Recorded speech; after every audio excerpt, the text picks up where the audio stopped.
Okay, so this video is kind of going to be a rant, but this is the clarification video. This is what I believe is the correct world map. So, what ended up happening, I'm going to start with what actually happened on the Discord. Because not all members of the Gore administration, number one, were present. So there was a lack of communication and a lack of an agreement, and the Gore administration itself was not able to check itself and balance itself out, checks and balances. So that's why for the past about 24 hours, we have been, well, less than 24 hours, but we've been spreading information that is actually false because we had not all been able to communicate. There's also information that was not communicated. We believe that Mr. Putin actually, this information came to light to me, he lost his election, so he's actually not the legitimate ruler of Russia. President of Russia. So the U.S. does not recognize him as the legitimate ruler at this time, and therefore this is the current map, we believe. So the United States started to talk with Russia about removing troops from Ukraine, but Russia then attacked Ukraine. So then Britain and France sent in troops to Ukraine, and eventually we ended the conflict. But in the Discord, Boris Johnson then kind of started to say, oh, well, I've just attacked Russia. Britain has just attacked Russia, and, then he said, why we might attack the U.S. So Russia and the U.S. then invaded Britain to make sure that Boris Johnson could not attack the U.S. and no longer attack Russia. So I do want to make this clear. The United States and Russia are both pulling out of Britain. They are a free state. They are a free nation.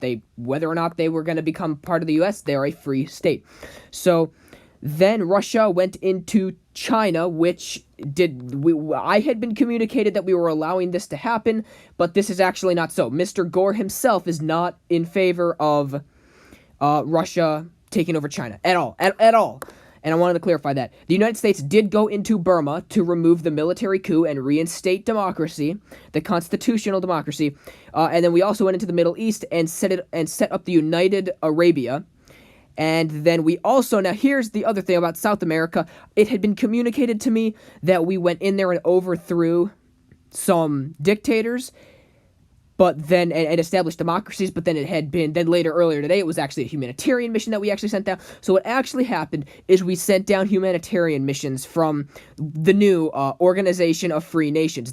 That's what's in yellow. The nations in yellow are the Organization of Free Nations, and I should state that the United Arabia is part of this. I do not know if China is part of the Organization of Free Nations, but we are a bunch of nations that protect each other and protect democracy around the world. So we actually did end up sending in a humanitarian aid to those South American countries, and they are now part of the Organization of Free Nations because they are a democracy, and the U.S. is going to just make sure that we are going to essentially secure their elections to make sure that they are legitimate.